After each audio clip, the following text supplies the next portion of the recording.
अहम खबर दे रहे हैं इस वक्त आपको। न्यूजीलैंड में हॉस्टल में हौलनाक आतिशज़दी का वाक़या पेश आया है। आग लगने के बायस 10 अफराद झुलसकर हलाक हो गए हैं।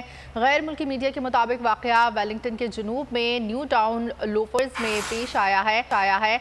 आग लगने के बाद हर तरफ धुएं के बादल छा गए हैं। आतिशज़दी को वेलिंगटन में 10 साल की सबसे बड़ी आग करार दे दिया गया है। रेस्क्यू हुकाम ने 52 अफराद को इमारत से इवैक्यूएट कर लिया है। फायर ब्रिगेड की उन्हें कई घंटों के बाद आग पर काबू पाया है। मुतादिद अफराद झुलस कर जख्मी हो गए हैं, जिनको अस्पताल मुंतकिल कर दिया गया है। ये अफसोसनाक खबर दे रहे हैं आपको न्यूजीलैंड से, जहां पर हॉस्टल में हौलनाक आतिशज़दी का वाक़या पेश आया है। आग लगने के बायस 10 अफराद झुलस कर हलाक।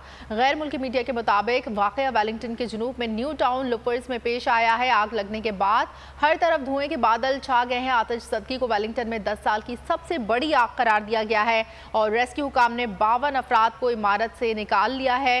फायर ब्रिगेड की 6 गाड़ियों ने कई घंटों के बाद आग पर काबू पाया है और मुतादिद अफराद इस आग में झुलसकर जख्मी भी हुए हैं, जिनको अस्पताल मुंतकिल कर दिया है। न्यूजीलैंड में हॉस्टल में हौलनाक आतिशज़दी, आग लगने के बायस 10 अफराद झुलसकर हलाक। गैर मुल्की मीडिया के मुताबिक वाक़या वेलिंगटन के जनूब में न्यू टाउन लोफर्स में पेश आया। आग लगने के बाद हर तरफ धुएं के बादल छा गए। आतिशज़दी को वेलिंगटन में 10 साल की सबसे बड़ी आग करार दिया गया है।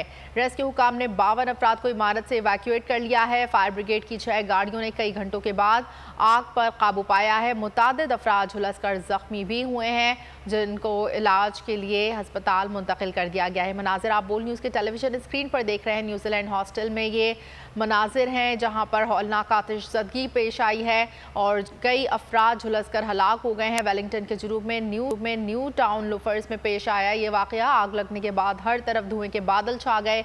आतिशज़दी को वेलिंगटन में 10 साल की सबसे बड़ी आग करार दिया जा रहा है और 52 अफराद को इमारत से निकाला गया है। फायर ब्रिगेड की 6 गाड़ियों ने कई घंटों के बाद आग पर काबू पाया है। मुतादिद अफराद झुलसकर जख्मी भी हुए हैं, जिनका इलाज जारी है। सब्सक्राइब करें और बेल दबाएं ताकि कोई खबर रह न जाए।